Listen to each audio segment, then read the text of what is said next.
വെണ്ടയ്ക്ക വറക്കുന്ന വീഡിയോ ഇടണോന്ന് എല്ലാരും പറഞ്ഞില്ലായിരുന്നോ? അപ്പൊ ഇതാണ്ട് കണ്ടോ വെണ്ടയ്ക്ക വട്ടത്തിലരിഞ്ഞ് പച്ചമുളകും അരിഞ്ഞിട്ട് ഉപ്പും ഇട്ട് ഒരു 10 മിനിറ്റ് ഞാൻ മാറ്റി വെച്ചേ.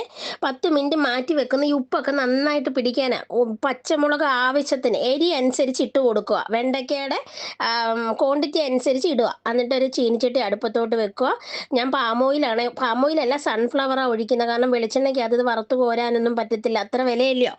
അപ്പൊ ഇത് ഇതിനകത്തോട്ട് കോരി ഇടുമ്പോ ഇത്തിരി മാറി നിന്നോണേ. കാരണം ഉപ്പൊക്കെ ഇങ്ങനെ പരട്ടി വെച്ചേക്കുന്നത് കൊണ്ട് എണ്ണയ്ക്കകത്ത് ഇടുമ്പോഴത്തേന് നമ്മുടെ ദേഹത്തൊക്കെ എണ്ണ വീഴാൻ സാധ്യതയുണ്ട്. അപ്പൊ ഒന്ന് അകലം പാലിച്ച് നിന്നിട്ട് അതിനകത്തോട്ട് കോരി ഇട്ടിട്ട് ക്ഷമ വേണം കേട്ടോ. നല്ല ക്ഷമയുണ്ടെങ്കിലേ ഇത് വറുത്തെടുക്കാൻ പറ്റത്തുള്ളൂ. കാരണം തീ ഒരുപാടായ വേഗത്തില്ല, പെട്ടെന്ന് കരിയും. തീ കുറഞ്ഞു പോയാലും ഈ ചതഞ്ഞിരിക്കും. അതുകൊണ്ട് ഒരു മീഡിയം പരുവത്തിലിട്ട് ഇങ്ങനെ ഇടയ്ക്കിടയ്ക്ക് ഇളക്കി കൊടുക്കുക.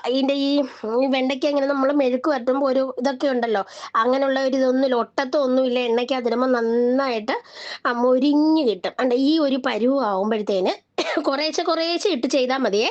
ഒരുപാട് ഇട്ടാൽ എല്ലാം കൂടെ ആവുമ്പോൾ അത് മൂക്കാൻ പാടാ. ഇങ്ങനെ കുറേശ്ശെ കുറേശ്ശെ ഇട്ട് വറുത്ത് കോരി ഒരു പാത്രത്തിലോട്ട് മാറ്റി വെക്കണം. ഭയങ്കര ടേസ്റ്റാണ് കേട്ടോ. നമ്മൾ ഈ കഞ്ഞി കുടിക്കാനും ചോറുണ്ണാനും ഒക്കെ ഈ മുളക് വറുത്തെടുക്കുന്നത് പോലെ ഇത് പച്ചയ്ക്ക് അരിഞ്ഞ് വെക്കുന്ന അല്ലാത്ത മുളക് ഉണക്കുന്ന ആ ഒരു വ്യത്യാസമേ ഉള്ളേ. അപ്പൊ എല്ലാവർക്കും ഓണമൊക്കെ എങ്ങനെ ഉണ്ടായിരുന്നു? അടിപൊളിയായിരുന്നോ? എല്ലാവരും എൻ്റെ വീഡിയോ ലൈക്ക് ചെയ്ത് ഷെയർ ചെയ്ത് സബ്സ്ക്രൈബും കൂടെ ചെയ്തേക്കണേ. കണ്ടോ വറുത്ത് കോരുമ്പോൾ എങ്ങനെ സൂപ്പറായിട്ടിരിക്കും.